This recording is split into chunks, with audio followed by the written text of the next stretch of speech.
Canon y Fuga. Diálogo y entrevista con las personalidades de la cultura hispanoamericana que hacen su hogar en la ciudad de Nueva York y sus entornos. Músicos, bailarines, poetas, escritores. Desde la Gran Manzana, este virtual barrio y distrito de nuestros respectivos países, presenta Juana M. Ramos.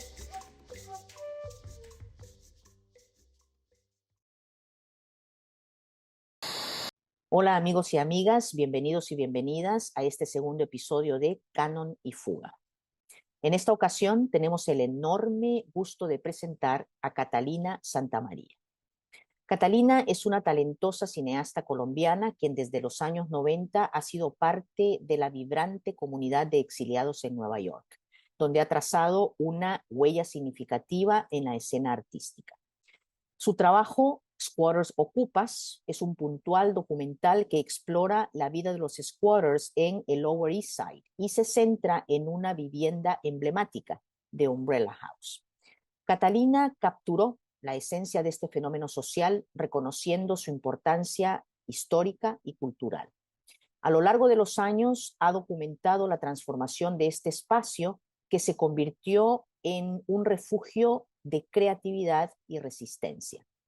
Actualmente, Catalina trabaja en un documental sobre su tío, Fernando Gómez Agudelo, quien tiene un papel crucial en la introducción de la televisión en Colombia en la década de 1950.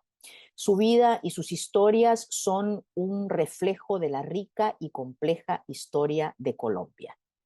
Los dejo entonces con una suerte de semblanza producida por el escritor colombiano David Troncoso. Esperamos que la disfruten. Manhattan, el condado que más asociamos con la palabra Nueva York y lugar que algunos hemos escogido como hogar adoptado, así sucumbiendo quizás a lo que esencialmente puede ser una vocación al exilio. Caminar por el Bajo Manhattan, para aquellos nacidos en Sudamérica, puede ser un juego de contrastes donde el corazón por momentos vuela sobre montañas maternales y brinca como un niño en la realidad de callejuelas con pinches. Este es el barrio Soho, donde vive la cinematógrafa bogotana Catalina Santamaría, personaje descendiente de personajes históricos y, para nuestra fortuna, la artista latinoamericana que ha logrado capturar uno de los documentales importantes para la historia de la ciudad de Nueva York, la historia de los colombianos y la historia de la tradición colombiana de los documentales. Aquellos que conocemos a Catalina Santamaría sabemos que su documental fue un trabajo de muchos años y, sin embargo, al verlo, nos queda la impresión de que ella capturó un momento extremadamente delicado y frágil de la historia y que lo hizo apenas a tiempo, antes de que desapareciera como un soplo. Fama de que Soho, no sé qué, pero Soho ya se quedó como estancado en el tiempo, en cierta manera. O sea, hay unas calles que sí son muy comerciales, pero por aquí es como el barcito, el barrio, el restaurante. Pero es que yo vivo conectada ahí con los cines y cosas. Y es, por ejemplo, es como pararle bolas al sol, está divino. O sea, la luz, el sol y la lluvia es mágico.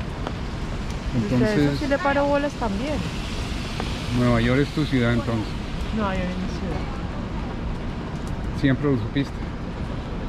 Sí, yo creo. Casi que usted va a vivir, esta es su ciudad, usted va a vivir acá. ¿Eso te lo dijo Herman?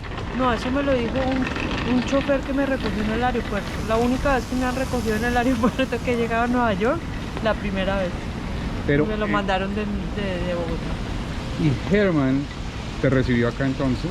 Germán me recibió en su apartamento, yo viví en su apartamento. Bueno, explícanos quién era Herman, porque él era un personaje importante. Germán era un amigo entrañable pero él era un médico que estudió en Pereira, pero él terminó trabajando con Rodolfo Ginás en la Universidad de Nueva York. ¿Recuerdas alguna acción tuya de la niñez que podría considerarse tu primera interacción o esfuerzo con la imagen? Bueno, tengo vagos recuerdos de pronto de jugar con los ojos, como eso que uno cierra un ojo y encuadra y lo otro y así, como ese tipo de cosas. Pero ya como interacciones concretas recuerdo, yo creo que tenía por ahí unos 10 años, que estaba en Tenjo en la casa de campo de mi tío, y él nos llevó a ver una película en 16 milímetros que se llamaba La Perrera Municipal. Y yo me acuerdo más del proyector y de cómo sonaba y de la luz y toda esa parte de la proyección más que de la película en sí, aunque la película también. Y bueno, eso me impactó bastante. Me encantó la idea del cine, solamente verlo y la proyección. Bueno, de pronto esas máquinas que le daban a uno para ver diapositivas redondas, no sé cómo se llama eso. Viewmaster. Eso, el Viewmaster. Y recuerdo pues viendo en el Viewmaster las imágenes tan nítidas. Entonces cuando tenía por ahí 17 años me fui primero a un pueblo en Inglaterra, en Bournemouth, a estudiar inglés, y después decidí quedarme 6 meses más y me fui a Londres a trabajar como au pair con una familia de Barbados, y ahí decidí tomar clases de video y de fotografía. Yo ya iba a estudiar biología marina en la Tadeo, pero me había tomado ese tiempo. Y dije, yo quiero ensayar fotografía. Y entonces me fui a un sitio a tomar clases de fotografía por las noches, y ahí fue que empecé a tomar fotos y a revelar los rollos, que era parte de la clase, y ampliar las fotos ya ahí mismo. Ahí tengo una foto de una viejita que tomé, que después expuse en el Planetario, en Bogotá. Bueno, yo terminé de estudiar en Bogotá cine y fotografía, y después trabajé unos años en RTI, y ahí fue que estaba pensando qué iba a hacer. Entonces ahí fue que mi tío, el mismo de las películas, me dice, no se quede acá haciendo televisión, si quiere seguir estudiando cine, váyase a Nueva York. Yo le consigo a alguien que me puede recomendar una buena escuela allá en Nueva York. Y después conocí a Darío Vargas, que dirigía novelas para RTI y que había estudiado en el New School, y él me dijo, váyase al New School de Nueva York, que es lo mejor, a mí me encantó, para Nueva York. Entonces, y me inscribí, o sea, pasé las aplicaciones para aplicar al New School, y me vine para acá al New School. El 29 de agosto de 1995 llegué yo a Nueva York, o sea, voy a cumplir 30 años acá. ¿Por qué hiciste el documental Ocupas? Bueno, yo estaba estudiando en el New School y tenía como esas ganas de filmar, y ahí fue que conocí, por casualidad, muy recién llegada a Nueva York, conocí a Ricardo Peña, el poeta, y me invitó al edificio, a Umbrella House. Digo, venga, este edificio tomado, y no sé qué. Entonces yo lo conocí la noche anterior, y al siguiente día ya estaba allá en el edificio, y claro, me atrajo mucho toda la historia de cómo se ve el edificio, cómo vivían en ese momento, y empecé a hacer tomas en 16 milímetros y en audio.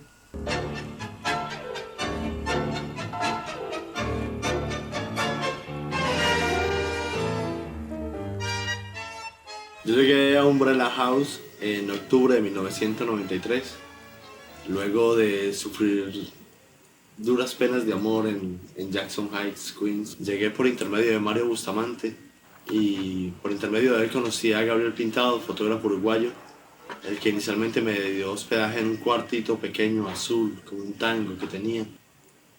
Y luego pasé a ser parte de la casa, ya haciendo trabajos comunitarios, luego como invitado de la casa, y luego ya me dieron mi propio apartamento por consenso. Hoy, y suele pasar que muchos días son hoy, Mi alma, mi casa y la vida son habitaciones oscuras donde soy un infante en abandono que ve a Dios como una luciérnaga y lo sueña como un sol. Tal vez Él es quien me levanta la mano en un estadio lleno y yo, ciego, sin bastón, sin lazarillo. Suele pasar que mi alma es un mar agitado y en el papel guardo la soledad. Suele pasar, como hoy, que quiero empezar a despedirme de los amados amigos y me apuro a escribir un testimonio poema antes que nada. Ese punto de luz me hace sostenerme, guardar la esperanza y reflexionar. Hoy es domingo, está llegando la noche y tengo soledad. Sí, eso es. Bueno, esta es la casa de Richie donde creo que vivió sus mejores años, creo yo, como poeta. Aquí creo que se hizo y aquí dejó de existir físicamente.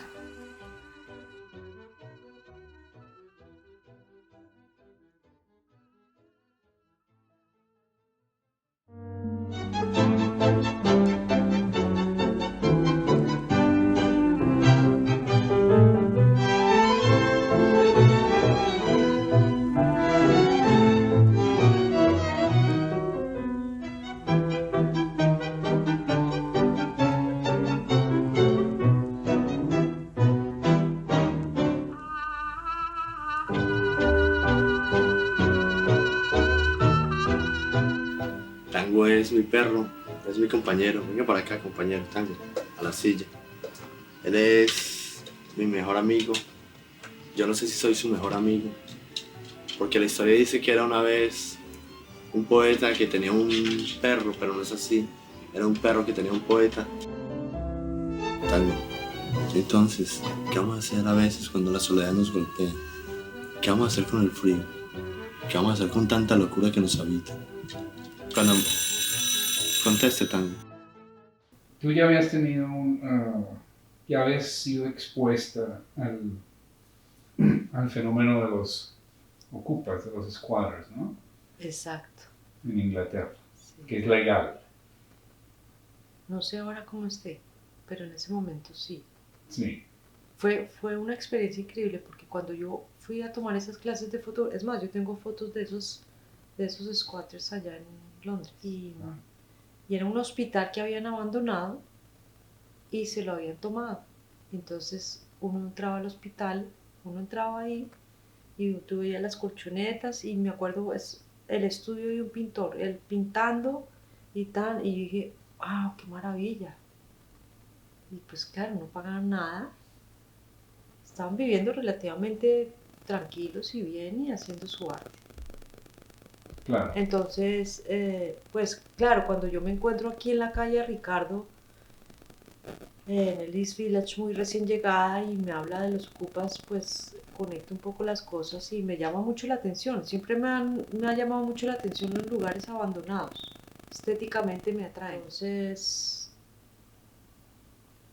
sí, fue un proceso, pero pues me demoré mucho tiempo haciendo ocupas después de filmar y buscar los archivos. Entonces ya tenía entrevistas, pero necesitaba el archivo del barrio de tal época o de la casa de tal o las fotos de cada uno de los que me estaba hablando, todo lo que me pudieran dar. Eso toma mucho tiempo porque cuando uno pide las fotos y después las pide y pues eso es difícil para la gente ir a buscar sus archivos porque, Claro. porque implica no solamente sentarse a buscarlos, sino remover cosas por dentro. O sea, cuando tú buscas fotos de cuando tú eras chiquito, empieza a moverse una cantidad de cosas. Entonces ellos hicieron la tarea, se demoraron un poco, pero la hicieron y pues también pasaron por ese proceso de ir atrás en ese momento de la vida de cada uno de ellos. Squatting for me is bringing the beating heart into the city. Ese lobo utilizado parecía un campamento que le hubiese tirado una bomba. Lo único que usted le oía ahí después de las 8 de la noche era White Horse, que era heroína. Yo siempre trataba de decirles que eso era como una casita en un árbol. Tú sabes, los niños son fáciles de darles un poquito de fantasía. Y a mí siempre me había interesado el tema de tener los hijos en casa. Todas las generaciones atrás, todos nacieron en casa. Ser invasores era una posición anárquica muy fuerte. Y la posición política de vivir en un capitalismo sin pagar nada era como un desafío, ¿no? Sí, como vivir uno en contra del sistema. Esto no puede seguir. Pronto todo cambiará. No pierda fe, no pierda fe, no pierda fe. They quit. They just left after 3 days, and we won. Este edificio es el lugar donde abro mis alas, es el lugar donde cumplo mis sueños, y este edificio me ha permitido ser lo que he soñado, hacer lo que quiero hacer y vivir como quiero vivir.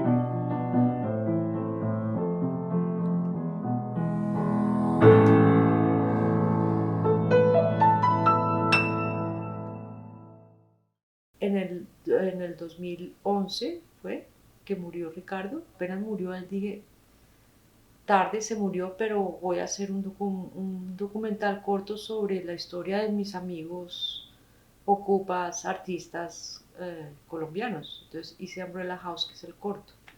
Entonces ahí está Ricardo Peña, José Osorio, Mario Bustamante y Juan Salazar.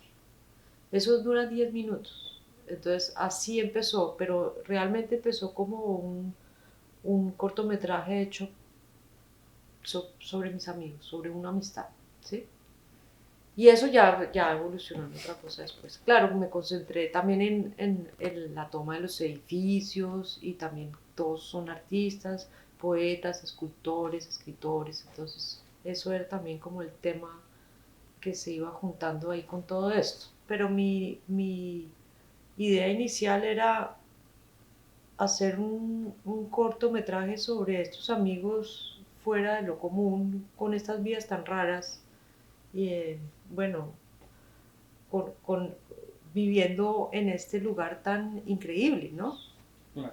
Pero entonces ya Umbrella House empezó a mostrar por aquí y por allá, y empezó a verlo gente, y ahí fue que lo vio Orlando Godoy, y lo vio y pues se emocionó mucho y casi llora, o bueno, estaba muy emocionado cuando lo vio, y yo no entendía por qué se había emocionado tanto, y me dijo, es que yo fui squatter y yo me tomé Puerta 10, el otro edificio, y grabamos con Héctor Quintana una cantidad de videos de todo este edificio. Entonces con el tiempo me dijo, tome, aquí están los DVDs de todo lo que yo grabé allá. Entonces cuando yo empecé a ver todos esos DVDs y ir al material original, que eran Betacams o en lo que él tenía, que me los dio, y empecé a transferir, y dije, no, pues aquí yo necesito es entrevistar a Orlando y mostrar esa otra parte de este otro edificio. Tú llegas a Nueva York, eres expuesta a un grupo de bohemios colombianos que además de eso son ocupas, son squatters, sí han tomado un par de sitios muy interesantes, pero esos fueron un par de sitios que sobrevivieron a una toma mucho más grande, ¿no? Sí, yo no sé la cantidad, ahora no recuerdo la cantidad de edificios. 30 y tantos. 32 de pronto, sí. Entonces quedaron estos dos, y lo interesante de ellos eran sus ocupantes, muchos colombianos, cada uno más loco que el otro en el sentido bueno de la palabra. Todos brillaban con una luz propia intensa, y cada uno tenía un talento muy grande que hizo posible que el edificio se convirtiera en algo mágico y trascendiera y se convirtiera en un sitio pues muy hermoso, muy lindo ahora, pero ya pasó ya terminó esa gestación violenta y hermosa que tuvo. Uh-huh. Ahora es un sitio común y corriente, chévere, bonito y bien mantenido. Uh-huh. Ya los duendes, muchos murieron, y y los otros crecieron y ya no hay necesidad de ser demasiado duende, ¿verdad? O sea, que tú capturaste esa parte mágica a tiempo. Pues de pronto que tuve la fortuna de llegar a Umbrella House en ese momento de mi vida y en ese momento de Umbrella House. Fue un momento muy, yo no sé si para los demás que vivieron en ese edificio, pero para mí y para muchos de nosotros, un momento muy único, exclusivo de un mundo tan diferente como una utopía que uno imagina. Para mí era todo increíble, pero era algo muy especial y muy único, y yo creo que la gente pues estaba pues fascinada también con el sitio, y pues mi propia familia estuvo allá, allá se le festejó un cumpleaños a mi mamá, que está en el documental, que es para todo el mundo, no era para solo vienen los jóvenes o solo vienen estos, era un sitio donde se reunían desde niños, pues pocos niños, pero llegaban algunos, y hasta los viejos, que eran los viejos de ese momento. Ahí estaba el protagonista de La Virgen de los Sicarios cuando recién se había publicado esa película. Sí. ¿Cómo? Germán Jaramillo. Sí, él sale cantando y haciendo la fiesta. Sí. Maravilloso. A lovely, lovely stairway to the stars. It would be heaven to climb to heaven with you.